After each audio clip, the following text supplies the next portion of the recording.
चाहिए। एक 1 BHK, एक 2 BHK, एक में मैं रहूंगी और एक में ड्रीम करूंगी। ओके जानो?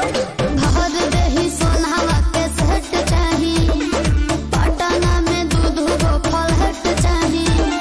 अरे एक करे जा, तू जतना खर्चा करेबू हम उतना खर्चा करब। ओकरा खातिर हम भागल ना हई। आ जदि हमरा के छोड़ के गइलू तो बुझ लीह हम संतोष पागल नहीं। बन बुझे ज्यादा तू चिराई उड़न बाज हो तो बुझ ली हम हई रंगा बाज हो। बुझ ली हम हई रंगा बाज हो। तू जानत हुआ कि हम ग्रेड ए पढ़ नहीं।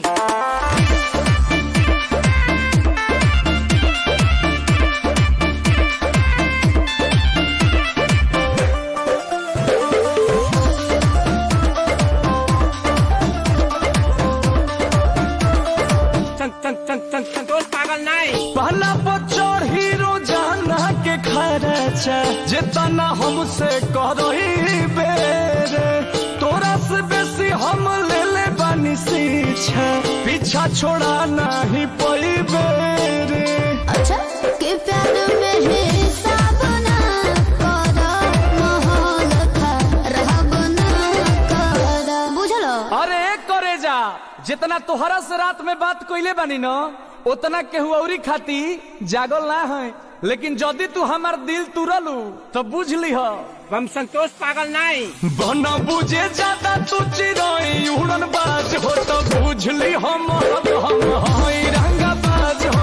बुझ ली हम हई रंगा बाज हो। मारम ना एक फट की एको भाषा ना बोलबा कोनो विषय में। हई रंगा बाज हो, हई रंगा बाज हो।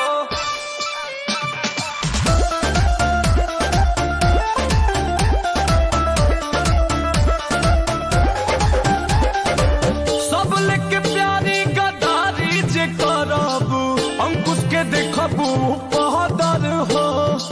मन पुना बात औकात पे ले आ दे, लभ में हो जाला मर्डर हो। मारम ना एक फट में लगवा लो।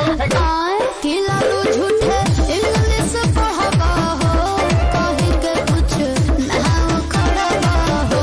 हवा बनाओ तारा। अरे एक करे जा, हम बरसी ना खाली गरजे वाला बादल ना हई। आ जदि हमरा के छोड़ के गइलू तो बुझ लीह हम संतोष पागल नहीं। बन बुझे ज्यादा तू चिराई उड़न बाज हो तो बुझ ली हम हई रंगा बाज हो। बुझ ली हम हई रंगा बाज हो। तू जानत हुआ कि हम ग्रेड ए पढ़ नहीं। पोल नियर खड़ा हो जेबे।